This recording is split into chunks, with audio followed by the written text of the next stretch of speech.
Boldwood presents We'll Always Have Venice, written by Leonie Mack and read by Karen Cass.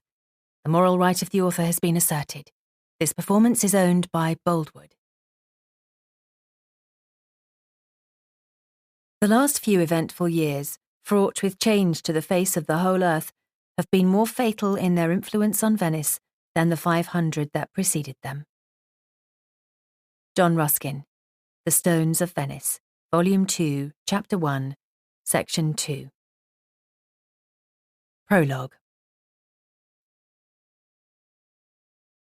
Saffron, will you marry me?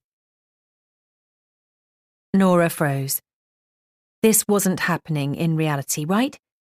A relative stranger asking her mother to marry him on Christmas Day during the gift-giving?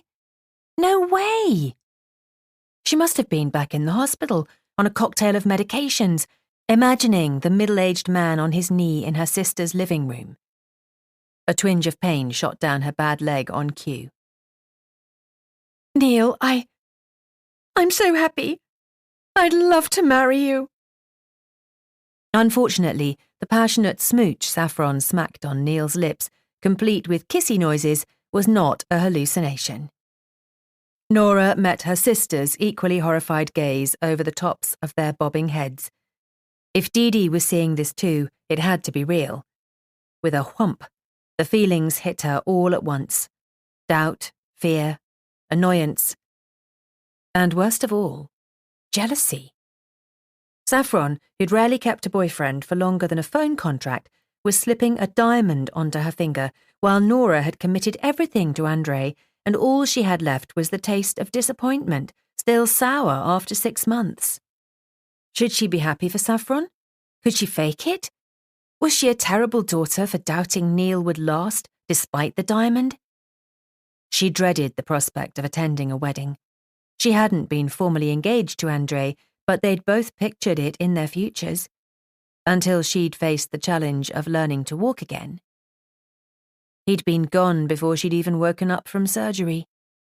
Maybe Saffron and Neil did have a chance. What did Norah know? But who the heck was Neil, and how well did Saffron know him after a whirlwind romance on a cruise? He was mild-mannered and polite, and he'd bought an enormous rock for a woman who'd previously only worn amber and crystals, and he apparently did public displays of affection. Ew. Her sister looked green. Dee was the sister who'd always had everything together. She had a good job she loved and owned her own flat in London, while Norah had half a PhD in marine biology and a pair of titanium rods screwed into her spine. But even Dee looked shaken by this Christmas development in their lives.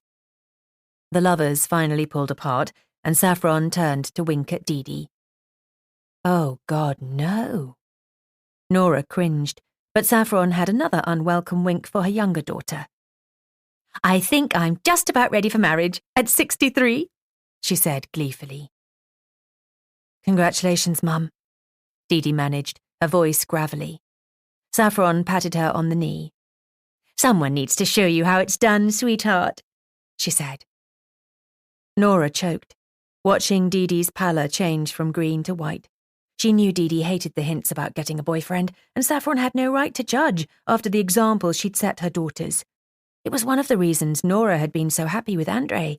She'd pictured them together forever, in contrast to her mother's revolving door of boyfriends. She stood, her brain whirring into gear as she grabbed her cane. She'd drag Dee into the kitchen on the pretext of doing the dishes. Then she remembered that Dee had been slaving away all afternoon in the kitchen. She glanced at Dee's guest, an Italian artist called Piero, who appeared to have invited himself. Whatever the weird vibes between him and Dee, he could at least make himself useful. I'm going to do the dishes, Norah announced. She caught Piero's eye and tipped her head in Dee's direction. He caught on quickly. I have a long walk back to my hotel. I got a little lost on the way. Perhaps you can show me back to the main road, Dee? Norah reached the relative safety of the kitchen and released her breath as slowly as she could. She set her cane against the wall and rolled up her sleeves. She didn't want to deal with the soap opera in the living room today. She was sick of the shocks, the loneliness and the helplessness. She needed to step out on her own and work out how to deal with her new life, without her mother's drama, and even without the safety net of her sister's care. She needed to accept that the old Norah, the one who was going to marry André and share a glittering career of rational scientific inquiry, was gone. She would try to get to know the new Norah. For that, she needed a change of scenery. She just had to find somewhere to go. Chapter 1. 5 months later. It was the first day of the rest of her life, and she was going to a bloody wedding. Norah stood in her finery, the only dress she'd brought in her luggage for her internship, and waited for her new boss. She was here to bury herself in work, to study the unique ecosystem of the Venice lagoon, and to forget about the disaster of her personal life.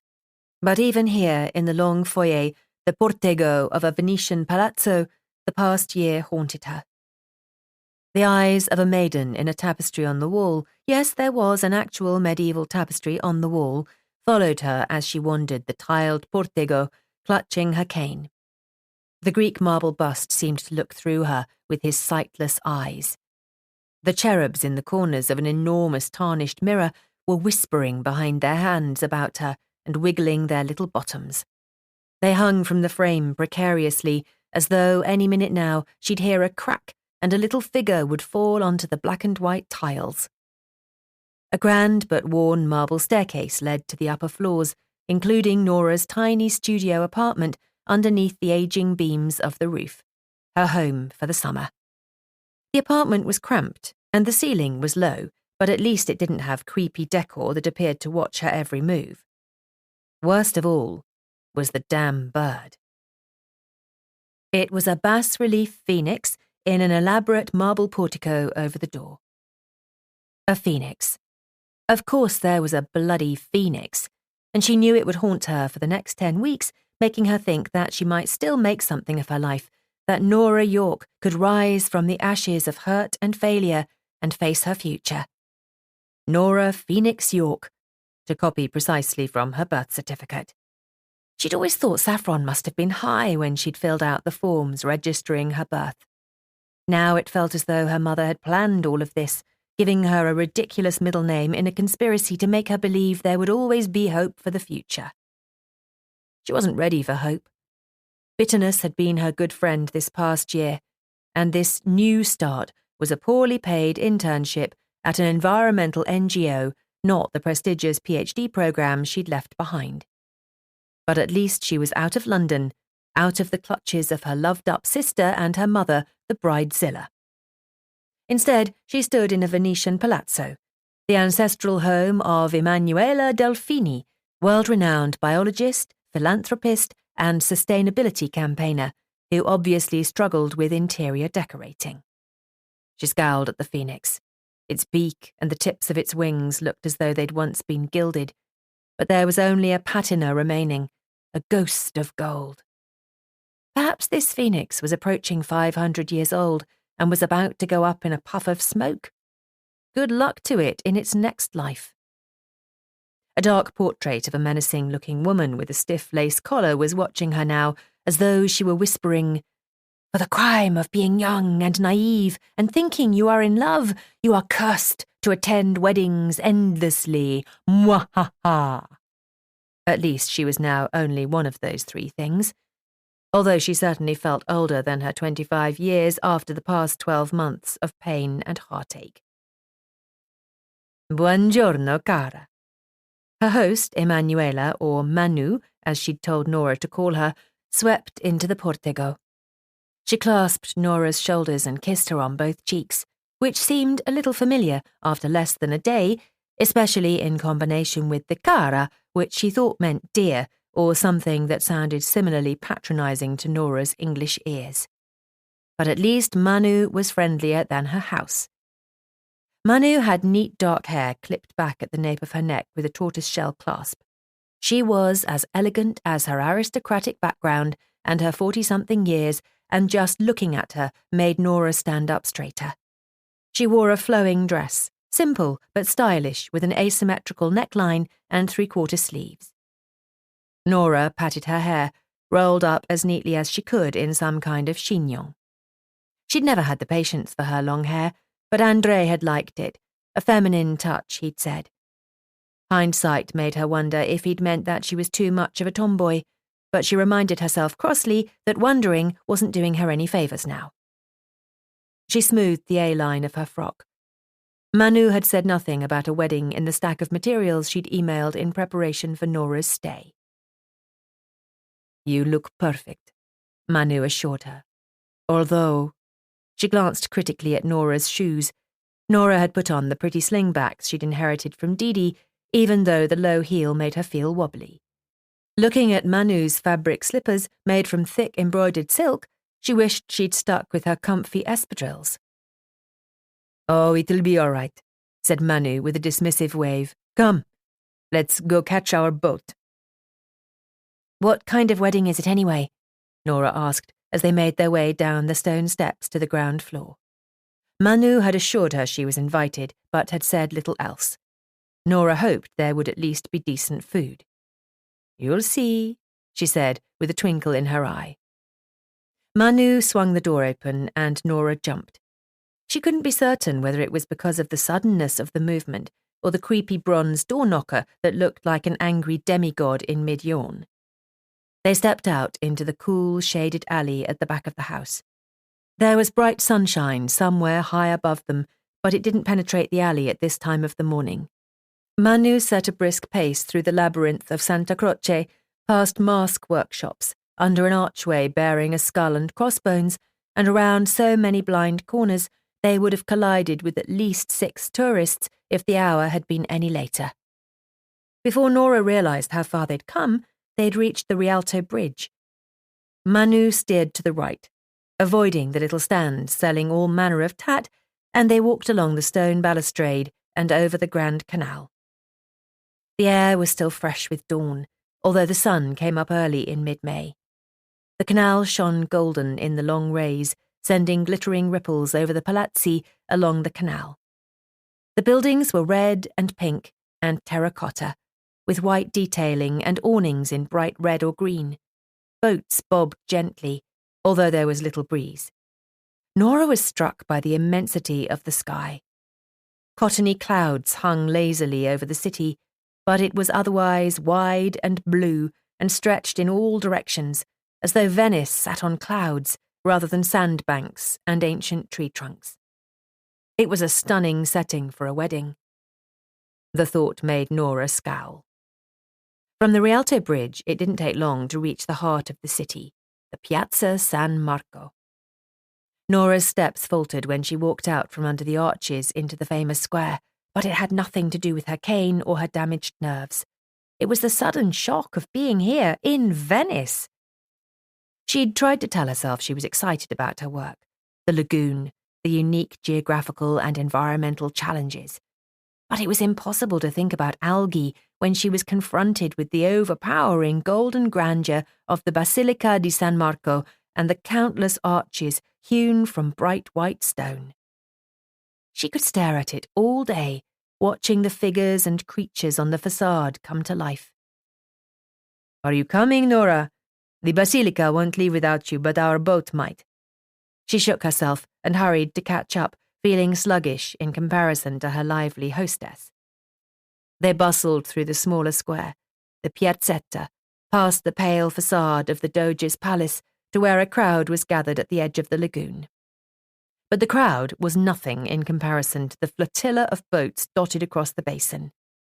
There were hundreds of them, from tiny 2-man craft to larger vessels with rowing crews of 20 or more, all wearing matching striped shirts and holding their long oars. Aside from the sound of jovial voices, the basin was silent. No motors, only hundreds of oarsmen. A gilded barge was docked in front of the crowd, decked with long, thin flags in red and gold. And in the bow stood a band in medieval costumes of red velvet, holding bugles. Norah recovered from her confusion quickly enough to snap a few pictures. She didn't often regret deleting all of her social media accounts after the accident, but she would have enjoyed posting pictures of this event. Was this maritime fanfare normal for a Venetian wedding? A priest in a black cassock and a purple silk stole greeted Manu with kisses on the cheek, as did a man in a grey suit and a sash in the colours of the Italian flag. He looked a little old to be the groom, but what did Norah know? "Where's the bride?" Norah asked when Manu returned to her side. Manu gave her a smile that suggested she was enjoying a joke at Norah's expense, which didn't help Norah's mood. She trailed Manu to another barge moored nearby, with no gilding, no trumpeters, and no red velvet. It had the shape of a gondola, with a raised prong on either end, one of them bearing a viciously jagged metal comb, but it was much larger. 4 wooden dining chairs stood at the stern, looking rickety and out of place behind the team of rowers. The boat bobbed and tipped in the waves, but the rowers stood in place, their feet planted. Manu stepped on gracefully and took her seat, while Norah shuffled closer with a deep breath.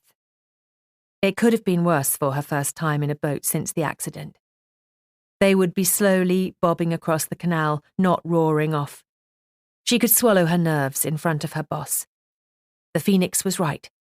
She had no choice but to face her fears. Norah stepped out, only for the boat to rock at precisely that moment, and her foot slipped. Stuck with one foot in the boat and the other on the pier, she threw her hands out for anything that would stop her falling. The nearest object was a rower. She grabbed fistfuls of his shirt and hung on as the boat tipped and swayed. For a second, she hung out over the water, staring into the murky turquoise of the lagoon. She dimly heard Manu's cry of alarm, but it was an indication of Norah's mental state that all she could muster at the prospect of a drenching in the lagoon was a cynical groan. She hated weddings, and it seemed the feeling was mutual. Chapter 2. The rower Norah was holding on to was surprisingly solid. He staggered but remained upright, so she could claw her way up until she had both feet on the deck. She let go of his shirt hesitantly and plonked her backside into the seat. That was when she remembered her cane. She cursed and glanced around for it, expecting to see it sinking into the lagoon. But small mercies, the thing could float. It bobbed innocuously a foot or two away from the boat. She reached for it instinctively, but a hand closed around her wrist and a sharp voice reached her ears, although she couldn't understand the words.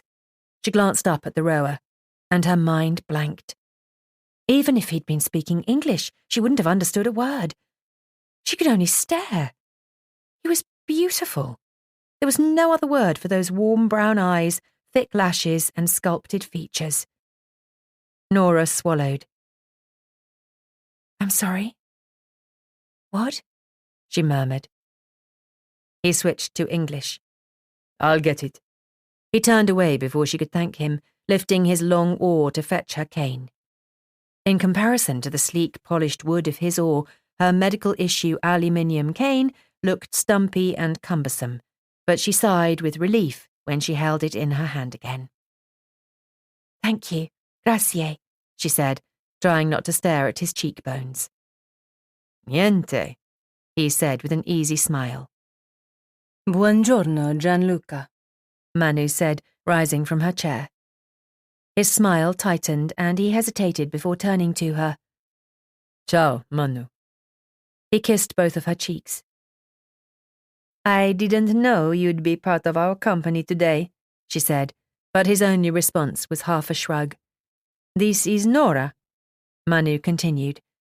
His gaze flickered over her again, taking in her dress and heels.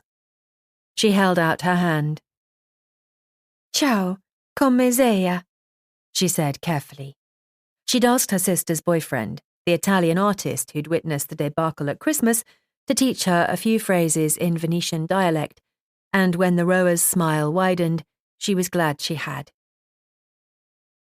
"Stago ben," he said, inclining his head. He took her hand and shook it once. It was long enough for Norah to notice he had calluses. and very nice hands. I'm Gianluca. Norah is my student, the one you'll be taking around the lagoon in your San Pierotta. He froze, staring at Manu. Norah looked between them in confusion. The weird vibes were impossible to miss. Given her temporary boss's poise and beauty, Norah wouldn't have been surprised to hear that Manu had had a gorgeous younger lover, who was apparently Norah's tour guide for her sampling trips around the lagoon, but he didn't look too happy about it. That booking was from you? I thought you realized, Manu said with a careful smile. It was under the name Signora Cenza. You could have just booked under Delfini if you wanted me to know. Manu shrugged, but Norah thought she looked a little sheepish. Who else would make a booking for Madame Science? She said lightly. Norah snorted. I thought it was a joke. You're lucky I didn't delete the email. You should take payment at the time of booking, she chided him. One day your calendar will be full. One day, he said with a huff. A shout went up over the lagoon, and the sound of drumming made Norah jump. Gianluca's hand landed heavily on her shoulder. I'm not going to fall off, she insisted, and he glanced at her cane. Truly, I'm capable of sitting in a seat on a boat, she said tightly. Scusa, he said, those eyes much too warm. He was hospitable and polite and beautiful. It only served to remind Norah how grumpy and bitter she still was, nearly a year after the accident. He turned and settled his oar into the bracket on the side of the boat near him, then called out to the crew, who followed suit. And with another shout, the boat pushed off into the basin, oars cutting through the water. The wind whipped up immediately, and Norah had to force herself to stop clutching the seat. A blue jet ski emblazoned with the word Polizia zoomed past, and she flinched, the roar of the motor taking her back to the day of her accident. She released a slow, measured breath. Are you all right? Manu asked, and Norah nodded stiffly. I didn't realize you walked with a cane. If you need help with anything. I'm fine, Norah insisted, because that was what the doctors had told her. She jumped again when the bugle players started up. Is this a typical Venetian wedding, then? She asked, squinting at the fleet of boats, flags flapping in the breeze or trailing their soggy tips in the water. Gianluca glanced back, one thick eyebrow raised as he looked at Manu. She blushed. When I said this was a wedding, it's not a wedding like you're thinking. You'll see. They followed the golden barge in the direction of the Lido di Venezia, one of the narrow islands that separated the lagoon from the Adriatic Sea. The crew rowed in rhythm, and Norah tilted her head to study them as they pushed on their oars from a standing position. Norah felt as though she should be draped in silks and furs and gold, to have a matching crew of oarsmen hauling her through the lagoon on a giant gondola. Although they weren't all oarsmen, she counted 3 women among the crew. Their pace was modest, and the boats crawled through the lagoon as the May sunshine gathered strength, making Norah wish she'd brought her sunglasses. When the boats approached the Lido, they bunched together, bobbing haphazardly. A crowd was gathered on the shore, cheering and applauding the approach of the gilded vessel, but they weren't dressed for a wedding. No one appeared to be dressed for a wedding, except Norah. Voices in Italian, or Venetian dialect, she wasn't sure, sounded from a speaker, and with a sudden lurch, the rowers lifted their oars out of the water and held them vertically. Norah gripped her seat, staring at the water dripping onto Gianluca as he held up his oar in a Venetian salute, his back straight. He had shoulders for miles.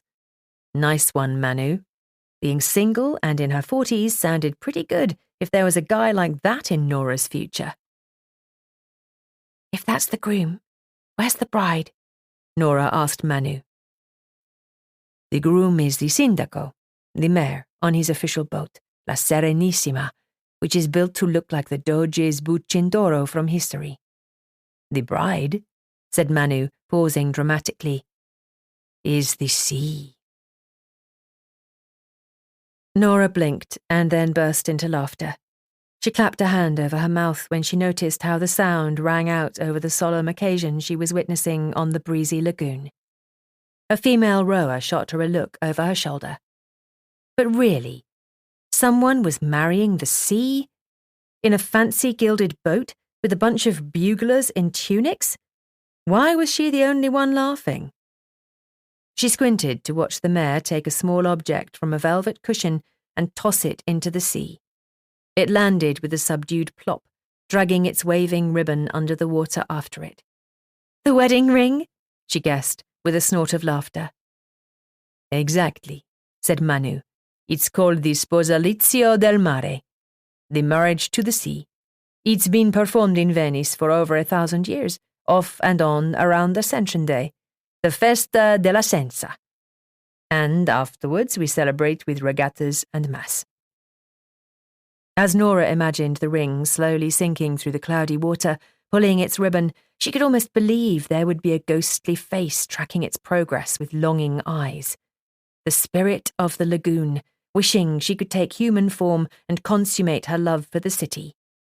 Norah had to stifle another laugh. Up went the oars again, and Norah ducked instinctively. Those things were more like lances than oars, long and sleek and made of solid wood. She almost expected the boats to line up facing each other and perform a weird aquatic tournament where they tried to knock each other out. It would be a fitting celebration for a wacky wedding ceremony between an imaginary sea naiad and an allegorical city. The trumpets started up again, and the sound of drums echoed around the lagoon, whipped up in the wind. Manu stood and Norah followed suit, gripping her cane. She applauded as best she could, but the lurching of the boat was proving that she'd lost her sea legs in nearly a year on land. She glanced up to find Gianluca watching her, but he looked away quickly. She sighed. She must look like a complete liability. If she'd been given the task of ferrying herself around the lagoon, she wouldn't be looking forward to it either. But she was here to collect samples and further Manu's research, not to wallow in self-pity, and certainly not to check out handsome men. She would do her job no matter how much her body and mind conspired against her. Gianluca stood on the pontoon with his hands behind his back an hour or two later as a choir sang in front of the brick church of San Nicolo on the Lido. Winning the Regatta della Senza with his crew had been good for his pride, which always seemed to suffer when he conversed with Manu. But it had also resulted in his awkward position facing the crowd while they all waited for the song to finally finish. The breeze pricked him. In mid-May, it wasn't warm enough to be standing in the Adriatic winds, soaked in sweat. He needed to change, and then he'd have to get back into the gondola and row Manu back to the old city. Manu and her new wide-eyed intern. Manu was holding court near the mayor, the intern standing awkwardly by in her flirty dress, her long hair slowly coming out of its knot. She looked too young to be a graduate intern, but at least she didn't weigh much. If he was going to haul her backside around the lagoon, it was a good thing she was so insubstantial. He'd have to check she could swim. It wasn't any of his business why she walked with a cane, but if she couldn't swim, she'd have to wear a life jacket. The lagoon wasn't deep, but he couldn't afford to take those risks when his second business hadn't even got off the ground. He eyed Manu. Why had she booked him? She could have hired anyone. She must have known he needed the money. But that almost made it worse.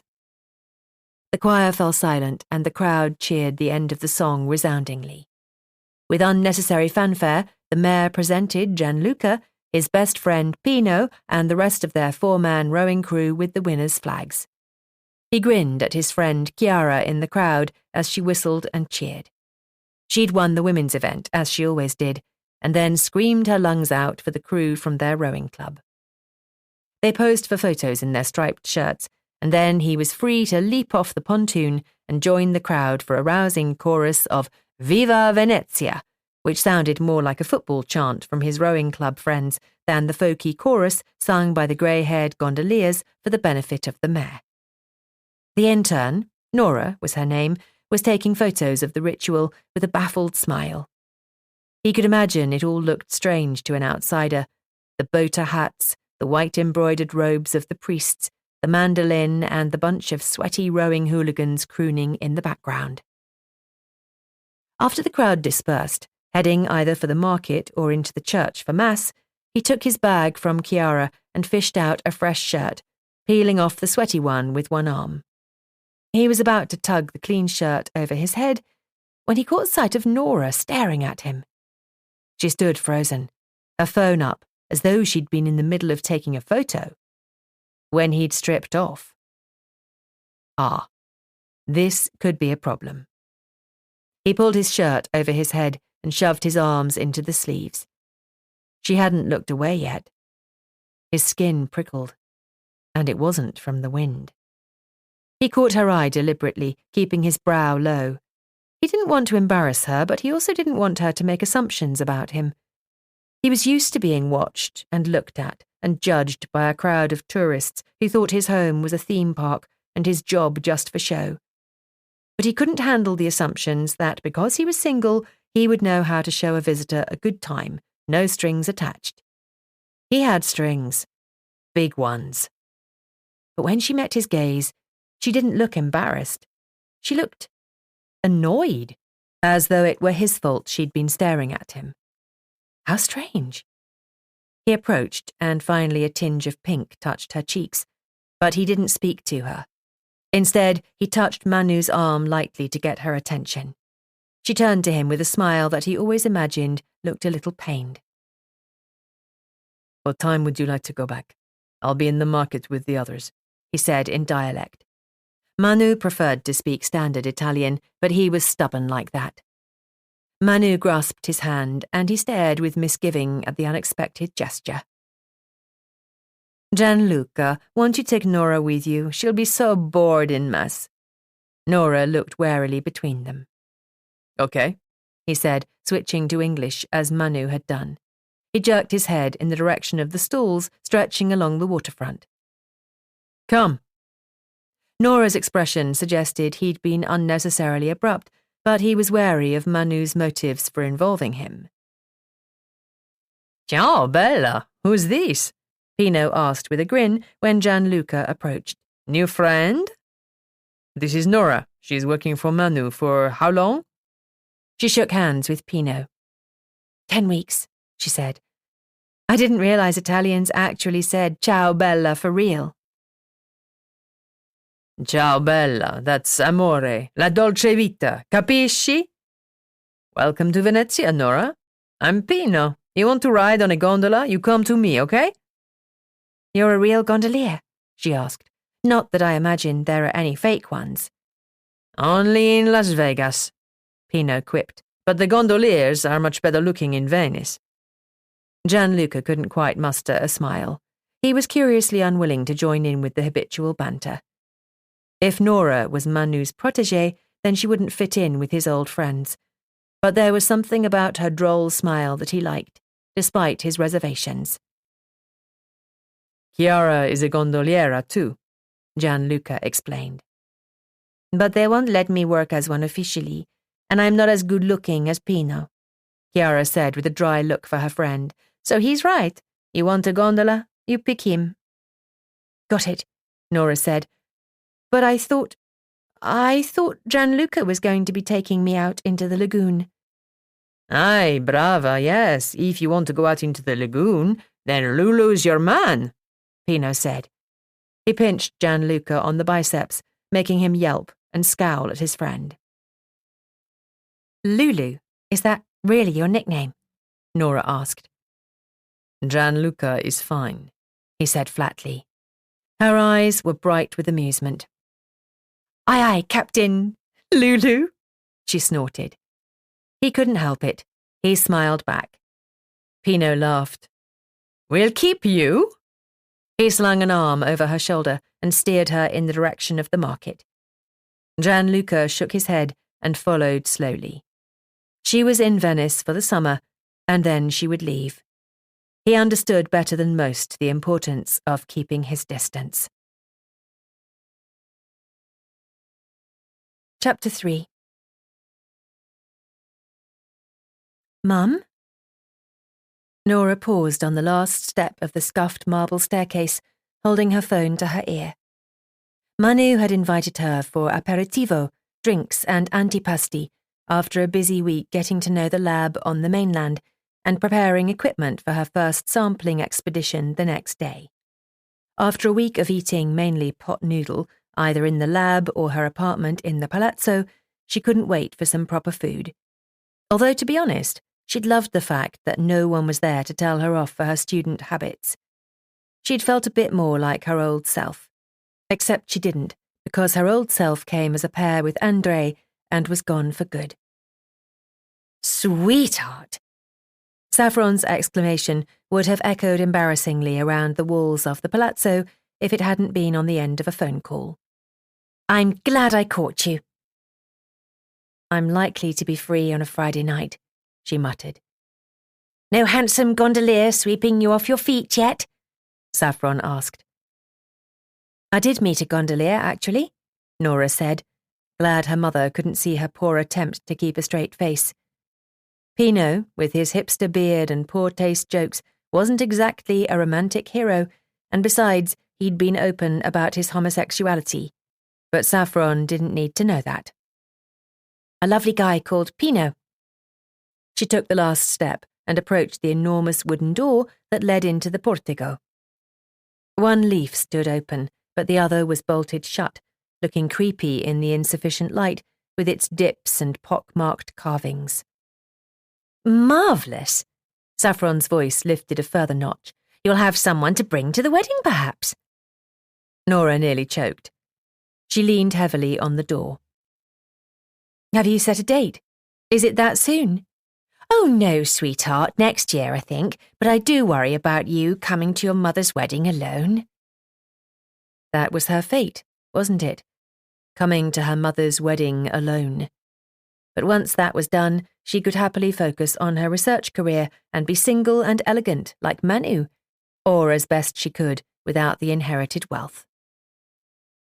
But I understand, Saffron continued, although Norah was pretty sure she never would. You're not ready for another long-term relationship.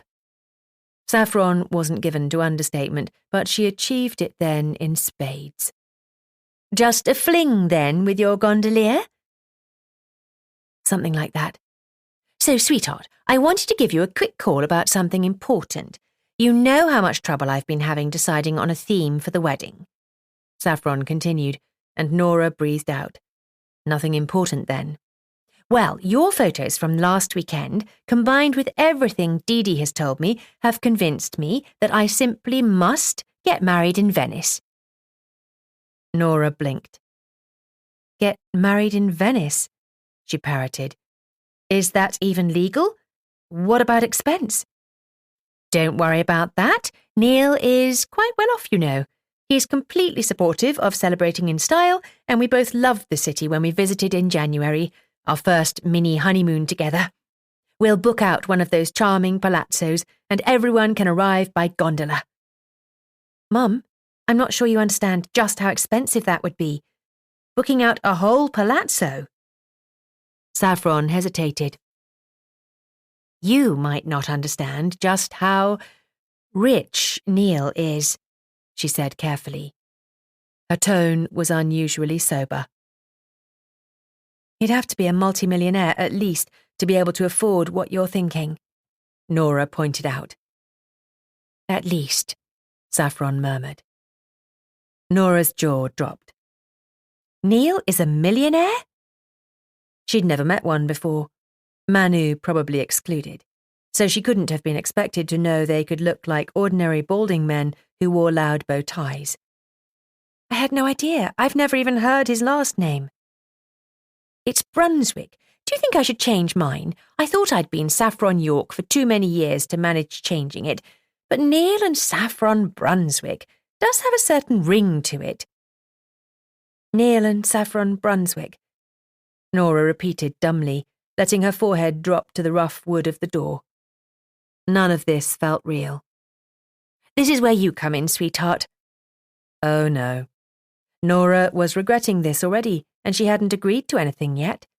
I know you're busy with your work, but if you could go to a few wedding venues, talk to them, get a feel for the place, and recommend 5 or 6 to me, that would be wonderful, darling. Then when I come to visit, I won't have to start from scratch. There must be so many lovely palazzos. You want me to visit wedding venues for you? Norah repeated, her voice weak and her blood rushing in her ears. Had Saffron realised that was pretty much her worst nightmare? Did she think it was funny to send poor Norah on a wedding-related errand? Or did she think it would be character-building, a chance to remind herself that she'd been wrong about Andre? Just think of the fun it will be. You get to picture all these different weddings and report back. No, Saffron hadn't realised. Norah couldn't speak for a moment. She was so frustrated. She stepped through the door into the portico, her mind racing. Mum, I just don't think I'll have time. She froze, her gaze flitting between the 2 figures standing underneath the grim portrait of the woman with the stiff lace collar. When Manu spoke, she said the last thing Norah expected. I can help you draw up a list of venues for your mother. Norah opened her mouth to reply, but she couldn't begin to think of what to say. And you're most certainly welcome to take the time out to do this. Beside her stood Gianluca, still as the marble bust and just as sculpted, watching warily. Seriously, you don't have to say. Remembering the phone call, she cut herself off. Sorry, Mum, I'm talking to my boss. Oh, your boss. I'm sorry, sweetheart. I can talk to you about this later. I mean it, Norah. I'd be happy to help. Plan a wedding, Manu said. The tilt of Gianluca's brow at that statement was eloquent, but Norah couldn't interpret it.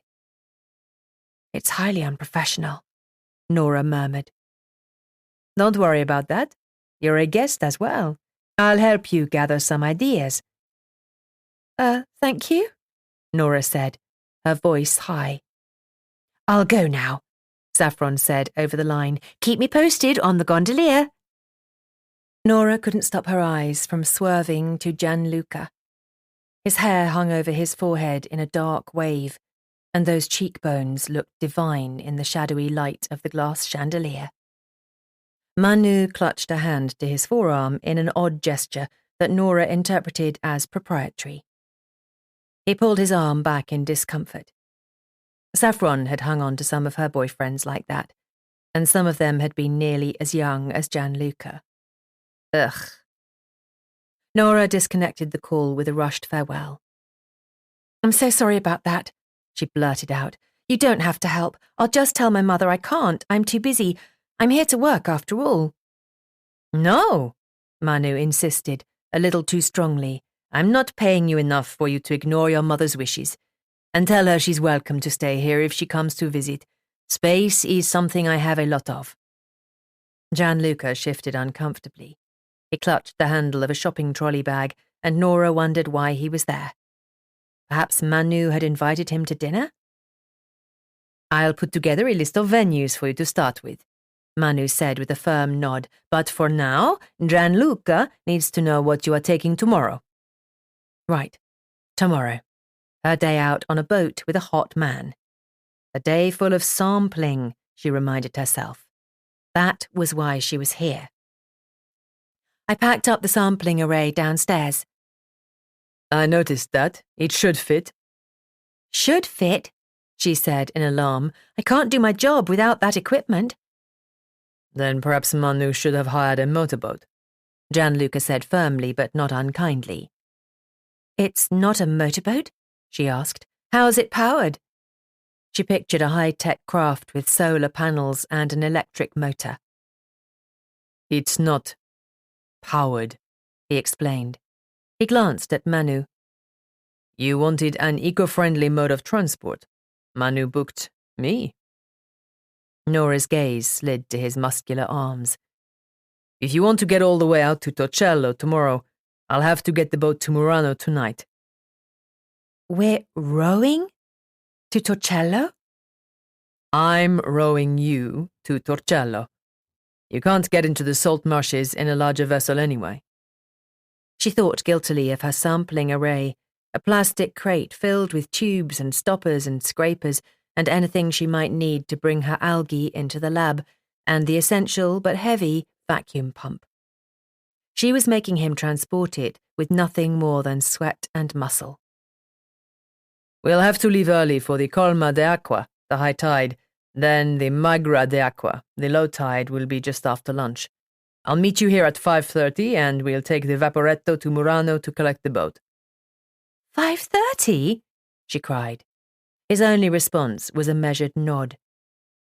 Can you swim? Of course I can, she insisted. Not very well anymore, between the stiffness in her back and her dodgy leg, but she could keep her head up. Good. I only needed to know, for safety.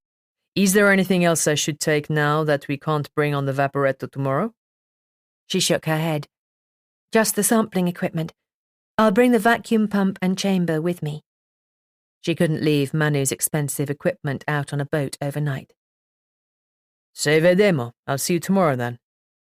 He gave Norah a polite smile and turned to kiss Manu's cheeks. Manu clutched his upper arm. Won't you stay for aperitivo? There's plenty of light to get out to Murano. He shook his head, making Norah wonder again if she was interrupting something important between them. After I get back from Murano, I have to go to see Nonna. I usually take her shopping on a Saturday, so... Norah smiled, imagining this tall, gorgeous man standing solicitously with his stooping, grey-haired grandmother and carrying her purchases. Add a kitten, and he'd go viral in a heartbeat. Oh, Manu said, her voice hollow. Pass on my greetings. I will, he said. Norah wasn't imagining the stiffness between the two of them. Had they recently broken up? That could explain the vibes. It was probably best that Norah didn't ask, as curious as she was about Manu's life. Gianluca turned back to Norah, his expression faintly grim. Until tomorrow. She nodded. Wear a hat and sun cream. It's not summer yet, but the sun can still be strong. Of course, she responded. Was he making assumptions about her because of one wobble on the boat a week ago? Or because of her cane? Or was she being oversensitive? She inwardly sighed as she watched him go. What did it matter what he thought of her? She should have learned a year ago that other people's opinions of her were completely out of her control. She'd do her job and prove she was capable. He didn't need to be her friend. Norah didn't think of herself as particularly chatty, but the silence of the city at 5:30 on a Saturday morning got to her. Gianluca said only a few words in hushed tones as he led her through the warren of cool alleyways. The seagulls were making more noise than they were. Even the stalls on the Rialto Bridge were firmly shut. Norah yawned, muttering, "Sorry," when she realized even that had broken the silence. Her stomach growled, and Gianluca glanced at her with one of his mild looks that she couldn't interpret. What on earth were they going to talk about all day? Her algae would be better company, although he was unarguably better looking. Norah would never have been able to find her way back the way they'd come. She'd followed him blindly as well as dumbly, and there was no straight line connecting anything in this city. She couldn't tell one smoky green canal from another, but at least she was too busy glancing at him to take note of the bizarre stone creatures and deformed bronze faces adorning the buildings. When they spilled out onto a wider footpath that ran along the lagoon, it felt as though they were about to step off the edge of the world. The sun was below the wispy clouds on the horizon, hovering over a distant island and sending a fiery haze over the lagoon. Norah took a deep breath of salt-scented air and stared at the distant towers and narrow cypress trees on the near islands and the wooden pilings, aged to silver, dotted about the lagoon by the old city. Clouds piled over the mainland, but old Venice, with its pink and terracotta buildings, was bathed in sunlight. Do you have your ticket? Gianluca asked, breaking the spell. She pulled out the card Manu had given her and held it to the reader as Gianluca instructed her. He took her elbow as they stepped onto the pontoon housing the vaporetto stop. I'm wearing more sensible shoes today, so I'm not going to fall off, she said quietly. He peered out at the lagoon with a smile. It wasn't kind of Manu to make you think it was a wedding. Oh, I was glad it wasn't a real wedding in the end, she murmured. Pino and Chiara say hello, by the way. I say hello back. Silence fell again, broken only when the vaporetto putted into view with a rush of water. At least she was hopeful about the project as she stepped onto the water bus and took a seat. She wasn't sure she'd ever be able to dive again. Her PhD was firmly sunk under the weight of history and blame, office politics, and an insurance nightmare. But she could do this. She would get to know this lagoon, and she suspected Manu had hired the best guide, even though he was quiet enough to make her own thoughts echo. Do you row out here often? She asked. He nodded. But not usually so far in the San Pierrota. That's the boat we'll take. Are you a professional rower, like a gondolier on steroids? Even that didn't earn her much of a smile. I'm not a rower or a gondolier at all. I'm a remer, an oar-maker by trade. He rubbed his hands together, and now that she knew his profession, it was clear they were hands that were used for making things. I have a workshop in Cannaregio. Is that like a carpenter? A remer is like a carpenter if you think Venice is like London, he said lightly. Oar-maker does sound more like a tourist attraction than a profession. He gave an indignant huff, which only encouraged her. You basically hang out in your workshop looking buff, and the tourists take photos of you? I hang out in my workshop completing my orders the best that I can, he countered. Handmade Venetian boats require handmade Venetian oars. Of course, she agreed with mock fervour that made his eye tick. Take a look next time you pass a gondola and you'll see. A well-made oar minimizes hydrodynamic drag. It is eco-friendly and looks beautiful as well. And I don't just make oars. I make oar locks too. Forcole. Wow. She had got him talking, and he was suddenly going on about hydrodynamic drag. Did he read classical mechanics at bedtime? It was kind of hot. What is that? A forcole. Forcola is the singular. I'll show you on Daphne. Daphne, she repeated. That's the name of my boat. We'll be there soon. She ignored his proffered hand when the vaporetto pulled up to the small port in Murano and stood slinging her heavy backpack over one shoulder. He took the backpack from her. I can carry it, she insisted. He hesitated, studying her face. Why don't you just ask me about the cane? She prompted, sounding belligerent even to her own ears, but she was already sick of the chivalrous routine and those wary looks. She just wanted to get the awkward part done so they could get out on the lagoon and do her job. It's none of my business, he muttered as they turned for the exit, as long as there's no safety issues. And you tell me if you do need help. She gave him a small smile but said nothing to reassure him. She was done accepting help. She wanted to make it on her own. I appreciate the sentiment. I was in a boating accident a year ago and I was pretty badly injured, but I am theoretically fully recovered. She glanced at her cane. Fully recovered looked a little different from how she'd expected. Are you going to be okay on the water? He asked in an even tone. He sounded unflappable, a trait she could appreciate, although it also made her wonder if he ever flapped. She nodded. The sound of a motor makes me jumpy, but I should be fine with a rowboat. I'm a marine biologist, and I'm here to get back into a boat. And I need to be able to carry a vacuum pump myself, she explained, taking the backpack before turning away to end the subject.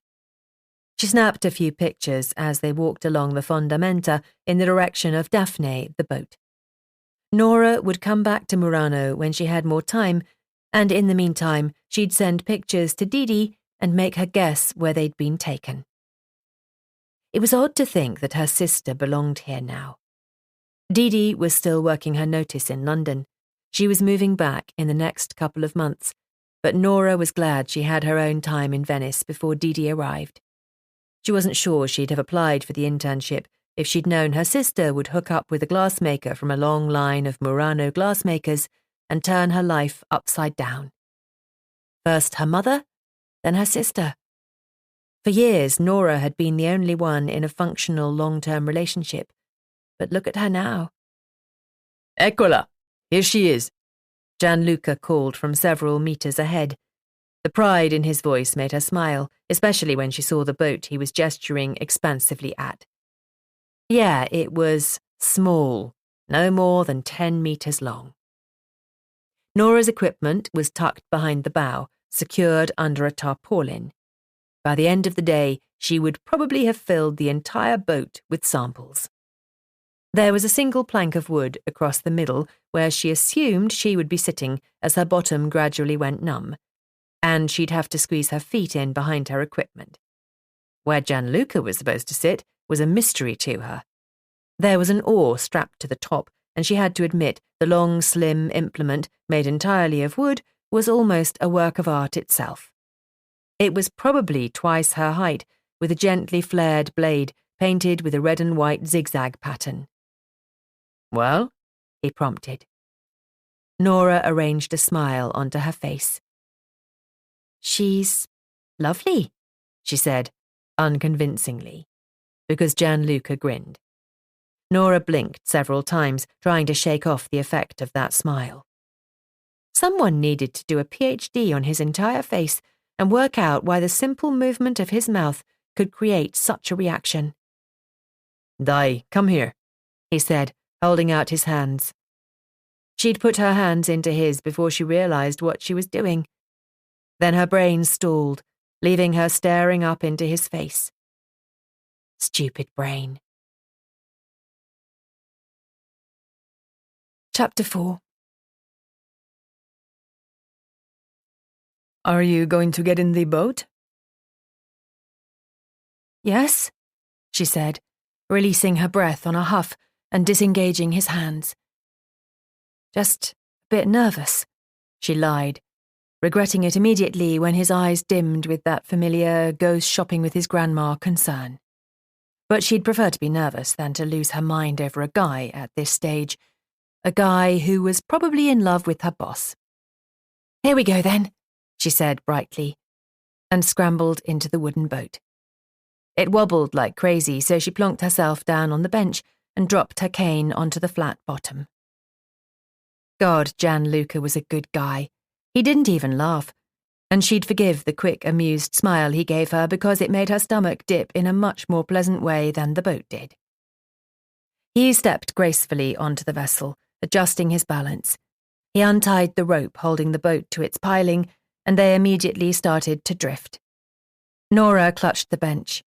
She was so close to the water. A bunch of wooden planks was all that separated her from the lagoon. Although Daphne was more than just a bunch of planks. Norah looked more closely at the dark, bowed wood of the hull and the paler planks of the deck, sanded and polished with precision. Gianluca squeezed past her to open the straps holding the oar in place. Although the boat tipped with his weight, it felt surprisingly stable, which she was certain was something to do with Gianluca being born with sea legs. Had his father been an oar-maker too? Or was everyone in Venice born to be on the water? He had a tattoo on the back of his calf that attracted her eye. It was a schematic drawing, but she couldn't see it in detail. She appreciated the contrast of the ink on his skin and wondered what tattoo she would get if she was game enough to get one. He stepped over the bench again and grabbed the oar, taking up his position at the back of the boat. Silly, thought Norah. She shouldn't have wondered where he would sit. She was in the Venetian lagoon. The rower would stand. Gianluca slipped the oar into the complex wooden bracket sticking up from the side of the boat. The oarlock, although he'd called it something else. Then he straightened, the wind catching his hair. Just a warning, he said, but his tone was almost gleeful. This is not going to be fast. She shared his smile with an uncertain one of her own. She should probably be thinking of all the time wasted, of how she could have rushed back to the lab to analyse her samples much more quickly if she'd travelled in a motorboat. But with the water close enough to dip her fingers in and the breeze gentle, she was looking forward to a quiet couple of hours on the marshes. Andemo, he called out, and he plunged his oar into the rippling water. If Norah had felt like a Viking princess during the Festa della Senza, now she felt like a queen from antiquity, perched in a beautiful wooden boat with her own personal rower. It was obviously hard work, sluicing the oar through the water as the boat bobbed at the edge of the channel, whipped by the wind. Norah would have felt guilty enough to want to help him, except he made it look so effortless. He used the weight of his body behind the oar, the muscles in his arms tensed and released, working in concert in this complex dance of man and boat. There was a second oarlock set near the bow on the left, to port, she corrected herself. She'd been too long on land. The additional oarlock hinted at the possibility of a second rower, which, at the very least, would make the trip quicker. Could she even row with pins in her back and a dead foot?